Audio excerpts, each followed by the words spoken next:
Breaking news. Breaking news. Breaking news. Breaking news. Yo, check it out. I'm gonna get 100% raw. I see this Dame and Cam'ron thing. I'm not even paying that no mind because that's two different leagues we dealing with. We dealing with a soldier that became a boss and a boss that was always a boss. So let's talk about the bosses. We're gonna talk about Jay-Z and Dame Dash. We're gonna talk about Brooklyn and Harlem back in those times when they got together. That's what we're going to talk about right now because you have to understand the rift that we had. Let's keep it 100. It wasn't a rift like no war, like no, oh, they ops or things like that. It was a different type because we was on a different type of mindset. We was on a mindset of, we number one and however we choose to move, So Brooklyn had laid back dudes, They had dudes that was more calculated, They was more demonic in their thoughts. There was more cutthroat in their thoughts. A Brooklyn dude back in the day, the way they was interpreted is that they sat back and looked for any Vic to come up with because at that time it was all about breaking the mother effing law. So Brooklyn dude thinking who he could rob. If a dude got a pair of sneakers on, and he wanted, he gonna take it. That's where Brooklyn dude mind was at back then. I seen dudes take dudes' sneakers on trains and had them go home in their socks. And to keep it 100, I never seen nobody take nobody's socks from them. I just see them take the sneakers, right? It's like, let's ride. Cause we riding. Now check it out, right? It's like when I was in the county jail, over there in Jersey, make sure you hit that like button. When I was in the county jail over there in Jersey, I came in with that New York state of mind. So dudes that used to come in the dorm, they might let dudes at 8, 9 o'clock at night. We see what sneakers they got on, because that's all they let you in was your sneakers. Then they give you some bullcrap clothes. But anyway, so you see the sneakers they got on. I remember there was this one dude that had a pair of Jordans, the first Jordans that ever came out, them little flat Jordans with the hard sole. It was red, black, and white. You know what I'm talking about. But dude came in with a pair of those. He must have been about a size 13. My little crew, none of us feet was over a size 10. Maybe 9.5 was the biggest, right? But this dude had a pair of size 13s. We roll up in that joint and we see him and we like, oh man, we got him. So as soon as 12 o'clock came and it was time to turn the lights out, we just rolled up on him. My little man Godzuki threw the blanket over his head. So he got him locked in the blanket. And Godzuki, we call him Godzuki because you ever seen Godzilla? He looked like that, Godzilla's son. You understand what I'm saying? So now he got him out of blanket and he holding him and he wrestling. While he wrestling, other dude hitting him all in the head. Boom, boom. Dude hitting him in the body. Take him down. Grab his sneakers off and leave him on the floor with the blanket over his head. We called that a blanket party back then. I'm not bragging about it. I'm just telling you how it is in the prison. So if you young dudes listening, this is what's happening. I just saw a joint where T.I.'s son got locked up and they said he got, jumped and beat up the first day in the joint. I don't know if that's true, but that's what happened in the prison. Somebody like that go there, they call him fresh food. Make sure you go check out Unique Mecca Audio Prison Story over at YouTube. You want to hear these prison stories. And of course, you can check out my daughter Juanita Mecca Audio and Real Boss TTTV. That's the joint that you can sit back, listen to any type of music, and they got a vicious playlist. That's what I listen to. But anyway, because what we doing, we riding. But, so now I got to do sneakers, size 13. What am I going to do with a size 13 when none of us is over a size, 9.5, 10 tops? And a dude he took, wore the 10s because it was only a half a size bigger. You remember back in the days, everybody wanted their foot to look small. So everybody that I know, was a size 8.5.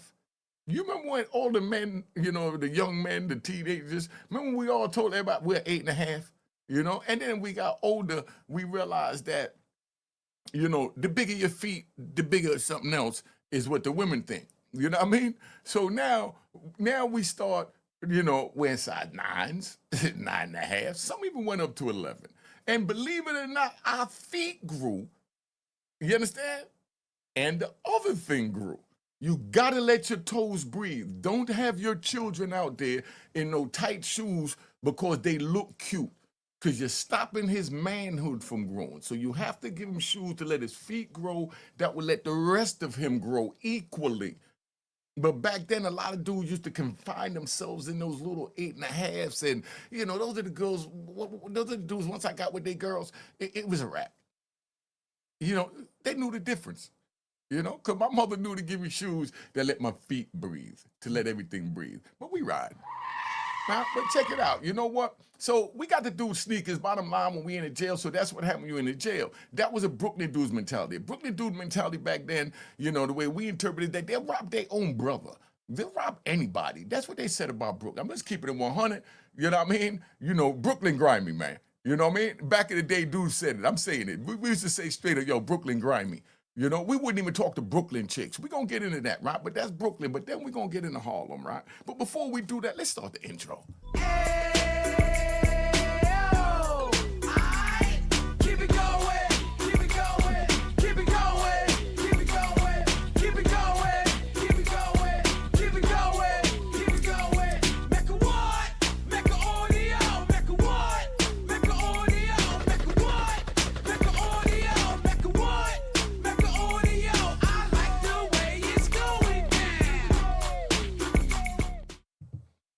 You know what it is, Unique Make Audio, man. We're going to play this Jay-Z joint right here. We're going to break down the reason why, Jay-Z is a multi-billionaire, right?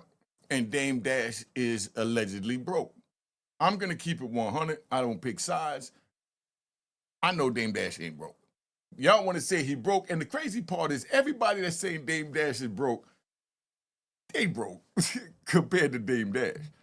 You know what I mean? So if you want to compare, Dame Dash to Jay-Z and then compare Jay-Z to, Warren Buffett or, Elon Musk, come on, dog. You're pulling things. Dame is not broke. Y'all sitting here going off. Y'all. And the crazy thing is, Dame, you focusing on them saying you broke. I seen the, the lake house. I know what's going on. Dame laid back like we want to get. Dame is where we at, and Dame, you coming from out of your comfort zone into this messy side of YouTube gossip. That's not you. That's not the boss from Harlem. I just let y'all know what a Brooklyn dude was like back then, and then now I'm going to tell you what a Harlem dude is like. You know what I mean? So I want to get up on the screen big so you can see me. Right? So we're going to talk about a Harlem dude. A Harlem dude back in the day, so you understand, a Harlem dude was more flamboyant because we grew up doing the watching the Nicky Barnes and the Frank Lucas and the Frank Matthews. Those are the names that we know. And they was fly, flamboyant. They was getting all the heroin money. They couldn't keep it to themselves. It was so much money. So they went out buying Cadillacs. I'm talking about when Cadillacs was like $25,000. I mean, oh, my bag. My bag, excuse me for lying. I don't do no wailing. Because I'm talking about back in the 70s when the Cadillac was like maybe $6,000, $7,000 for a Cadillac. You get a Grand Prix for like $3,500, $2,500. Brand new out the dealership. This when the cost of America was cheap. And these dudes are making millions of dollars when the top car in America costs under $10,000. Of course, they had 5, 10 of them. And here we go, growing up in Harlem, we watching that. So those was our role models. You know what I mean? In Brooklyn, they had what they call stick-up kids. You know what I mean? That's where the real 50 Cent come from, to give you the history. You got stick-up kids. So now you got the stick-up kids over there in Brooklyn. They looking for something to rob. And that was the rumor that a Brooklyn dude would rob his own whoever.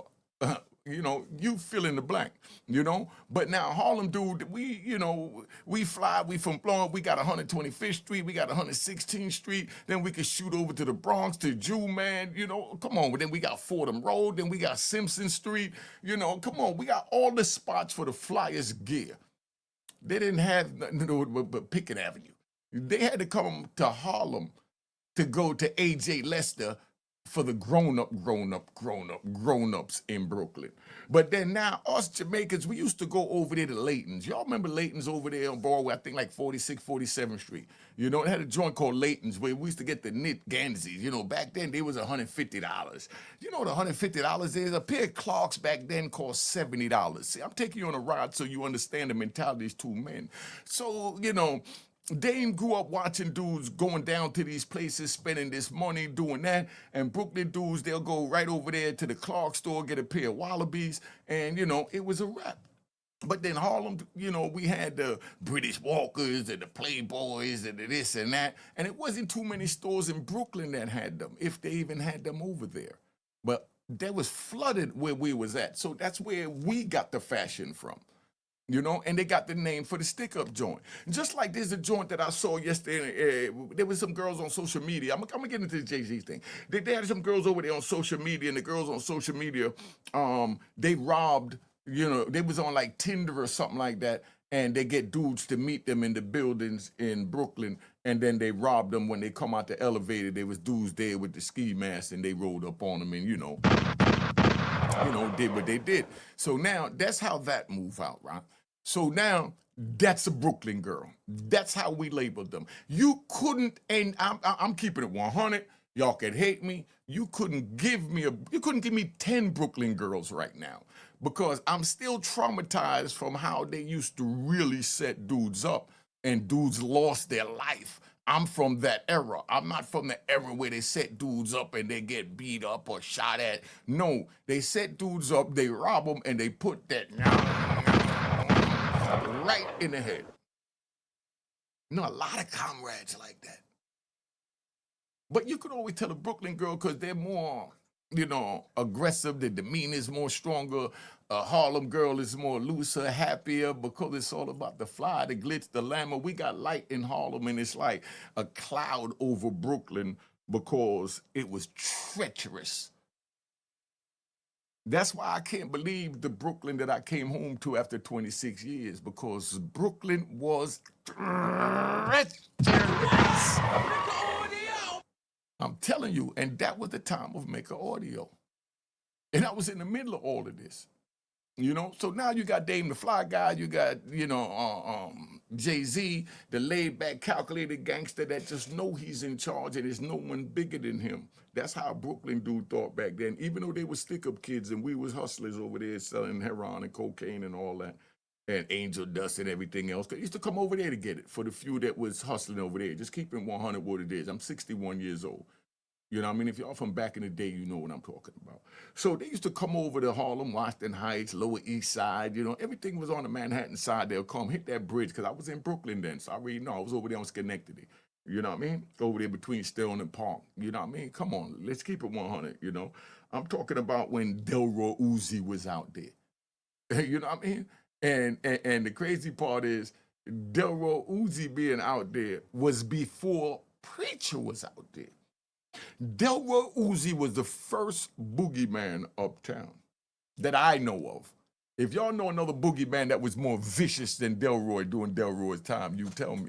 Because remember, Delroy was out there before Preacher. Preacher came after him, more doing the crack era type thing, you know, moving up into the 90s. Delroy was there from the early 80s. And that was a boogeyman. I might tell y'all another Delroy story, you know, but like I said, go to Unique Make Audio Prison Story and check out the prison stories. I'm gonna give y'all a few, but you see, I mix it in and we just ride and do what we do. But those are the two Brooklyn dudes, and that's how that go. But then now, the two of them get together, and these two boroughs, you know, that I just described to you, got together and tried to unite and be one to move forward. So you got Party, you know what I mean? Happy, enjoying life, you know, and I'm gonna get mine, you know, trying to get together. So Jay-Z sat back and watched it, Dame doing what he do, just being Dame, being Harlem. But Jay is still being Brooklyn. You understand? And while Jay's being Brooklyn, he's laid back now and he's watching them and he see Dame has the light. But Jay know in his heart that he's the man to him. And that's how he expressed it by just sit back in the chair watching. But Dame know he's the man, and he shows it the Harlem way, throwing the money on, making it rain, popping the bottles, popping, and just doing us. When I first heard that these two men got together and created Roc-A-Fella, I was locked up in ADX Supermax, where they got El Chapo at right now, Pistol Pete, King Blood, I mean, come on, dog. Larry Hoover just got paroled out of there. I was in there at the time when this happened. So I don't know nothing but what, I read and what I saw and what I heard from the youngins that was coming in under me, because those are the ones that I listened to. And from listening to them, and I'm hearing that Brooklyn and Harlem is uniting and making a record label. I didn't hear nothing about Roc-A-Fella. I didn't know what it was, because remember, in the mid 90s, it was, Bad Boy and Death Row. But as I heard about this, Brooklyn and Harlem together, all I said was good, good, or Google. I want to see how this is going to work. And here it is how it played out. Like I said, Brooklyn is more laid back, calculated. So Jay laid back and just calculated his joint. You know what I mean? What he wanted, and stayed focused on his plan. When Dame did what Harlem do, we spend money because no one taught us what to do with the money when we get it. No one taught us that 30 years from now, you might need to file for bankruptcy, so cut down on those bottles at the bar. No one told Dame that. He went to school, learned how to manage money, very intelligent. Like I said, he's one of the best, if not the best, person that I met in entertainment business so far. Because I learned a lot from him. He think I don't listen, but I'm not going to let a nigga talk to me any kind of way. Everything that they saying about Dame, how he, what I mean? The same way Unique is, so you put Dame and Unique in the same room and you got, you know what I mean? So Unique knows to say, breaks, walk away.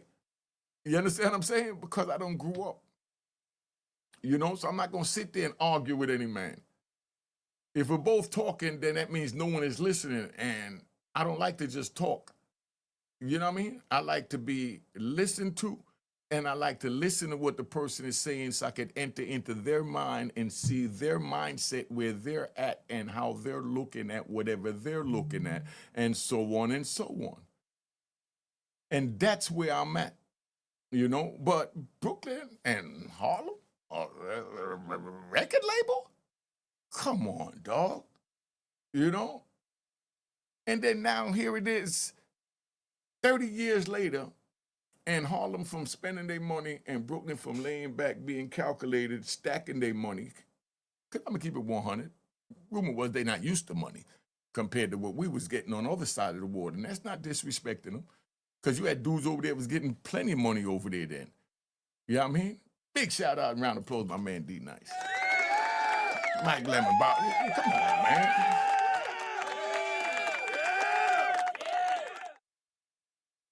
You had real gangsters over there.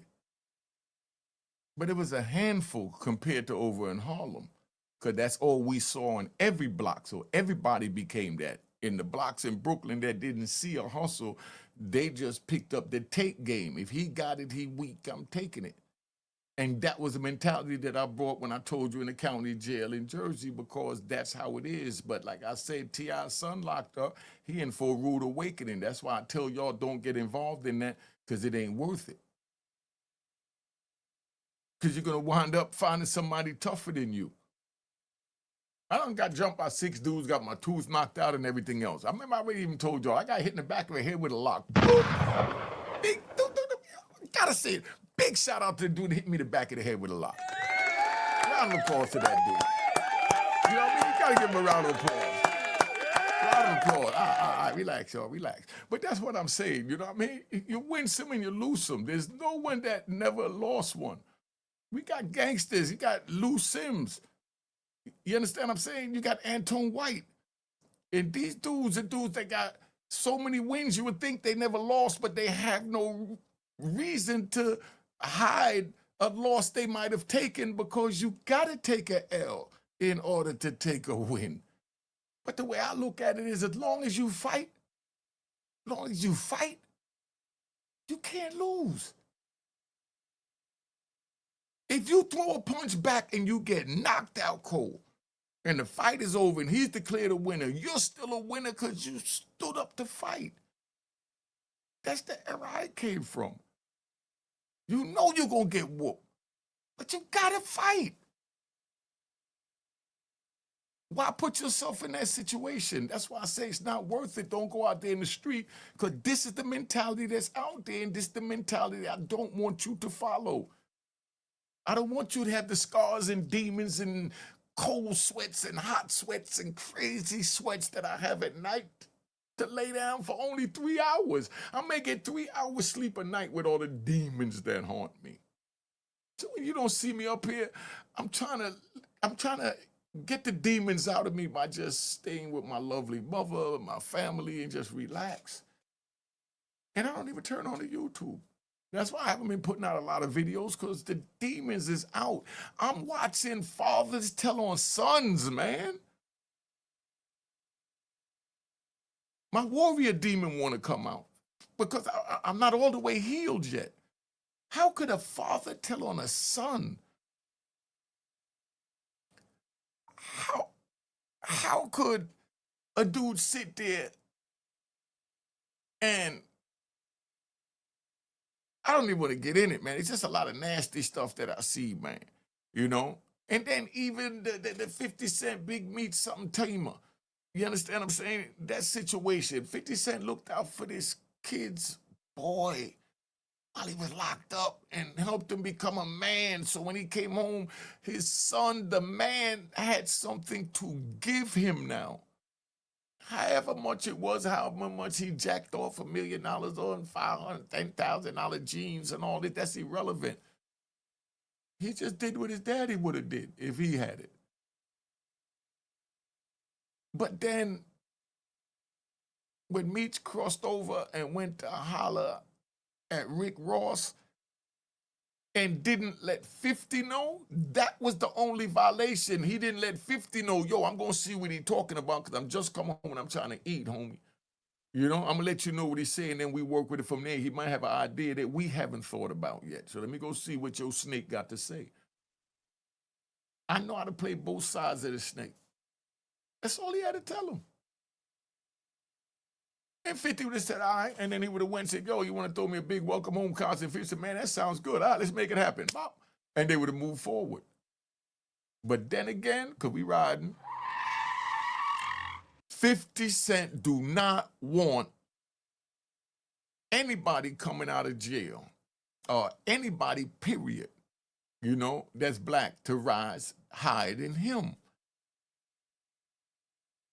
And there's nothing wrong with that. That's a competitive spirit. That's why he goes at those that's above. You understand? So he's going to let you get where you need to be, but you got to stay under him because he's the king. And that's the queen's mentality.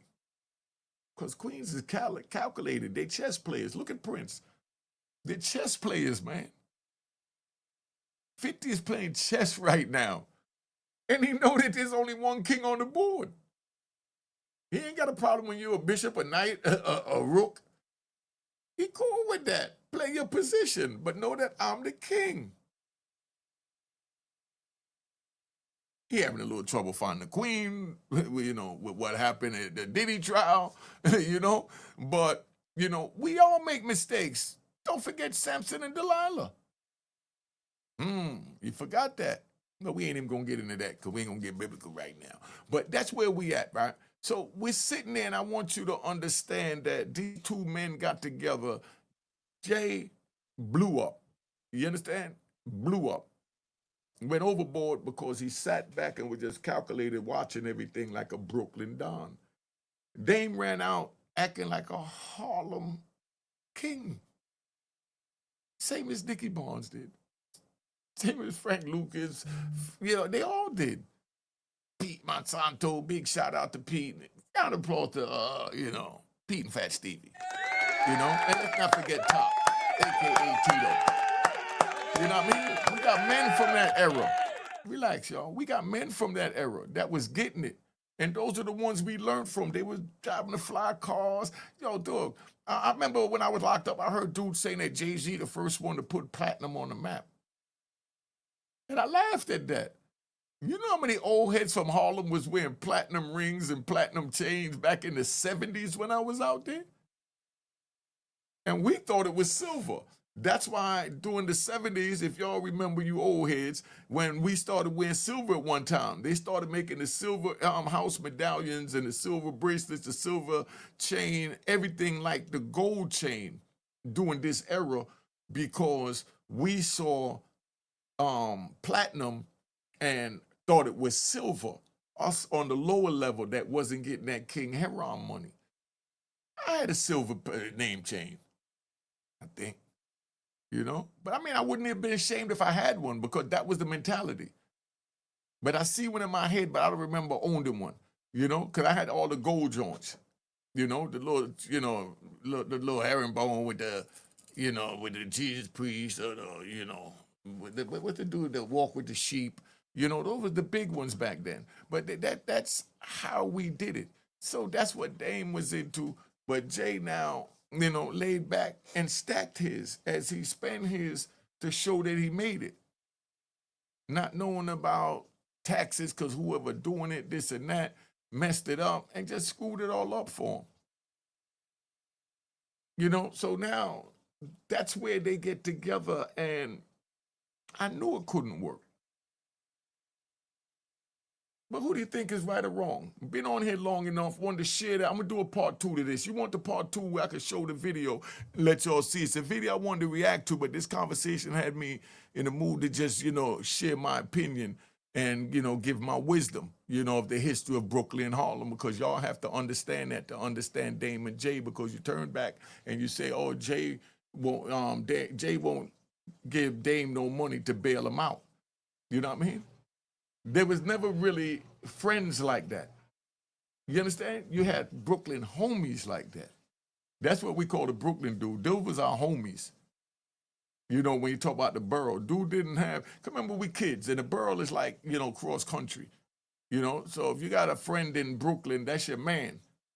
You're not gonna say, I don't remember saying, like, that's my brother, and I'm living in, you know, running in Harlem or running in Brooklyn. It didn't happen that way. You know what I mean? So there was more like business associates, comrades, man. Dame, you was Jay's comrade. And Jay, I know Dame was your comrade. And that's what the relationship was. It was never a friendship. It's two men moving together to have the same end goal, but different ways and views of getting there. Remember to subscribe at Real Boss TTTV at YouTube for me, please. That's my man trying to get up on the algorithm. But, you know, that's where we at. All right? I'm going to do a part 2 to this, man. All right, let's tap out. Cheers, cheers, toast the crime, toast the crime, the crime, the crime, the crime. How was that?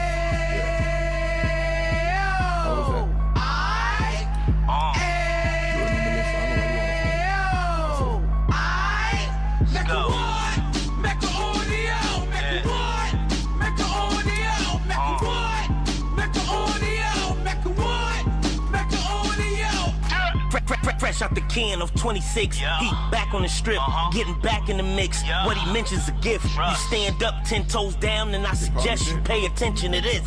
Real. Take a little gully posse and put it in Harlem. He cut from the bottom, came up from the bottom. Drop the book, you should go and get it. The Instagram page and the YouTube, you could go and visit. Yeah. Then you could consider yourself LinkedIn. Real. Sit front row and get Jews from a kingpin. How he went through it, so you ain't gotta go do it. To not pay attention would be stupid. Talking about a man that probably put your grandfather on. Probably the reason that him and your grams got along. A man that generated millions on the block, did his time, never squealing till the cops make an audio.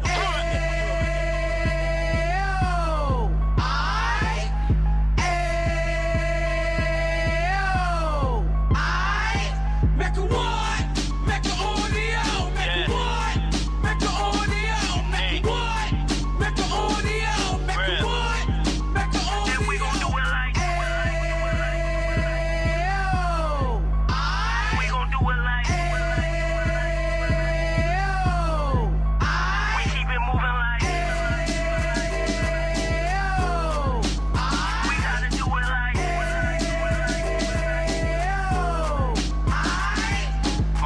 Get it live like 2 G's in the 90s. Drop top beamer so shiny. I let shorty go, she was whining. Treat her like my past, she behind me. Spend a couple bands on the Dapper Dan. You be back again, getting green like a Packers fan. No cap, it's a roaring uptown. They be horn uptown, Dominican bust downs. Now we on the positive, we got a lot to give. Now you trying to stop the kids from being inoperative. So take heed, homie, lend a ear. He started in uptown, he gon' finish dead. But now it ain't about selling drugs, buying cars. It's about buying property to make the community yours. So we can give back to the Cheers, cheers, toast the crime, the crime, the crime, the crime, the crime.